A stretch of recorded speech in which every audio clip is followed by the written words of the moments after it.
We probably have every major religion in a significant measure in this country. And while there are problems from time to time, these problems actually are not as big as many people assume they are. The people across the country have the sense of not only goodness, but also the common sense to recognize that we have to coexist and we have to tolerate each other and respect each other.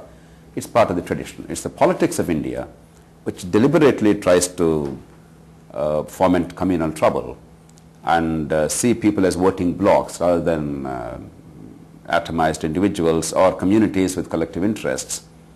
That is creating the problem. But caste and regional divides are going to be very important. Caste because for centuries we lived with this moral neutrality to inequity by birth.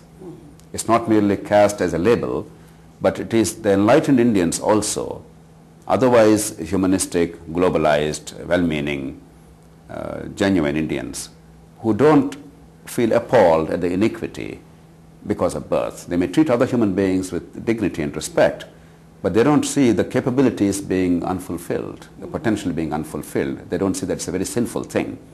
Therefore, it's a larger issue than merely religion or culture. It's actually a societal issue.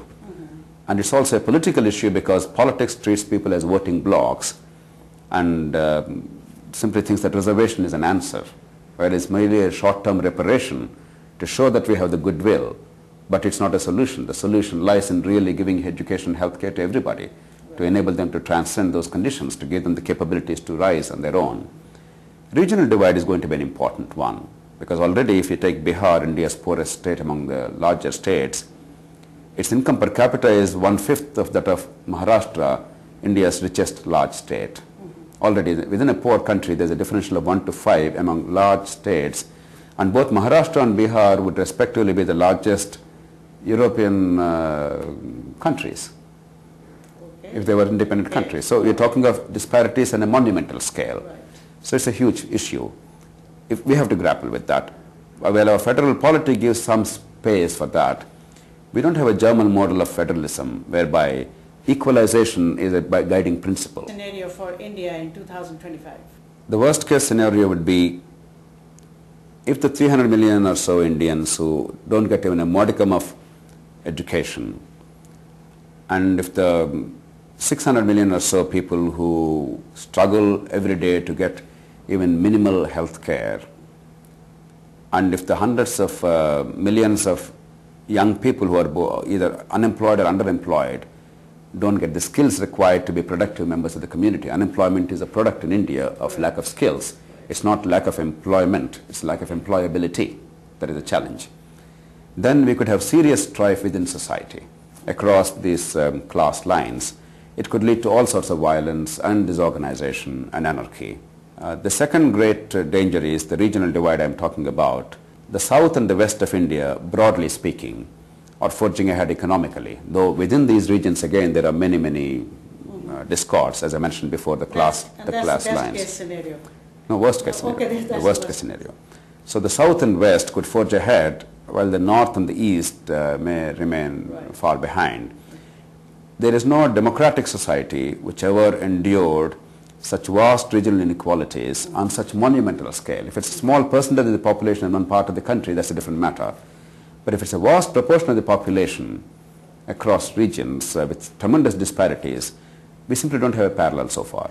I can't think of another democratic country where this 5-to-1 differential, which might well become 10-to-1 in the next 10 years actually, because even now Western India and Southern India are growing much faster than Eastern India and Northern India. That's going to be a great danger. These are the two worst case scenarios. The best case scenario is that A, we rebuild our political and governance institutions and decentralize power. B, we guarantee adequate education and health care and skills to everybody, and we are capable of that.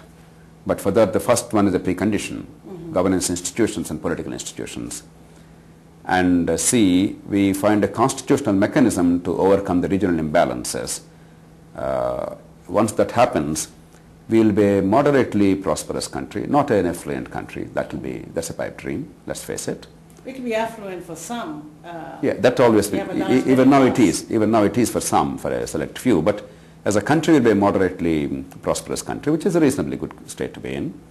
but growing as fast as it's growing now or even faster, because we can grow actually even faster than today. Despite many constraints, that we are growing at 9% is actually a tribute to what Indians are capable of doing. Right. But there are many, many formidable constraints. So the growth will be continuing on a much faster pace. And the third is India will be playing an even more important role, not necessarily an assertive role, but an even more important role, not only in South Asia, but in Asia, in stabilizing both the markets and the security situation. And we will be finding a lot of peace and harmony, because India, even today, despite all the formidable obstacles, is a relatively peaceful and harmonious country. What kind of relationship you see between India and Pakistan in 2025, and what will be the shape of South Asia by then? India-Pakistan almost certainly anticipate that the Kashmir problem will be resolved.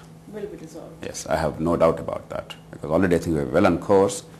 On both sides of the border, there is a recognition that A, we must find an equitable solution, and B, that there are elements of that solution which are self-evident. It's not really that difficult as it's made out to be, provided politically people restrain from stirring the pot, deliberately keep the issue alive for short-term political gains. And I think both nations suffered enough to recognize that it's not in the interest of the peoples, and the people recognize there's enormous amity and goodwill between the peoples. Once that is solved, I'm certain that India-Pakistan will have two significant advances made, and that is economically we'll be integrated. It's almost a bit like European Union economically. And there'll be free flow of not only goods and services, but also people across the border between India and Pakistan. I really foresee that happening. I have no doubt about it. South Asia itself will be a part of this process, and it will be economically integrated. I have no doubt about it. And again, free flow of people is eminently possible.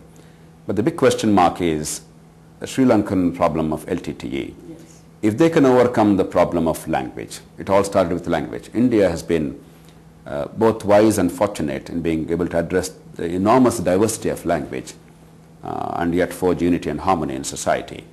Whereas Sri Lanka, because of one fatal mistake that they committed, otherwise they did very well in terms of education, healthcare, in terms of governance, they were better than India, let's be frank.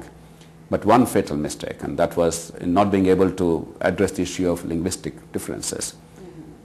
Today it led to chauvinism, ultranationalism, and an extremely serious, probably the world's greatest terrorist challenge in terms of its impact and terroristic capabilities. But if they can address that question of federalism and language in Sri Lanka, and I believe they will, it will take some time, then that will be part of the larger South Asian family. We'll be economically united with people-to-people flow across the borders. Even now, actually, across many countries, people very easily move. Where do you see the largest Indian minority, the Indian Muslims, placed in the emerging Indian superpower scenario? First of all, I don't think Indian Muslims are different from Indian non-Muslims. Okay. They're really the same. Obviously, there are going to be some minor cultural differences, and of course there are issues of faith and religion, and that's something that universal. And India has always learned to recognize and respect other faiths within the community. Hindus recognize Muslims, Muslims recognize Hindus, and they coexist. Actually, the more you go into the villages, the more harmonious they are. It's in the towns where they're ghettoized there is a problem. So it's the ghettoization and physical isolation that is leading to problems. I believe that the problem is essentially political, because politicians see voting blocks. With the universal adult franchise, it's convenient to see people as Hindus and Muslims, this caste and that caste, to therefore divide them, view it as a zero-sum game, and therefore polarize the population. I think we have to create politics of not zero-sum game, but win-win politics, positive-sum game, where the Muslim interests are not anti-Hindu interests, and Hindu interests are not anti-Muslim interests.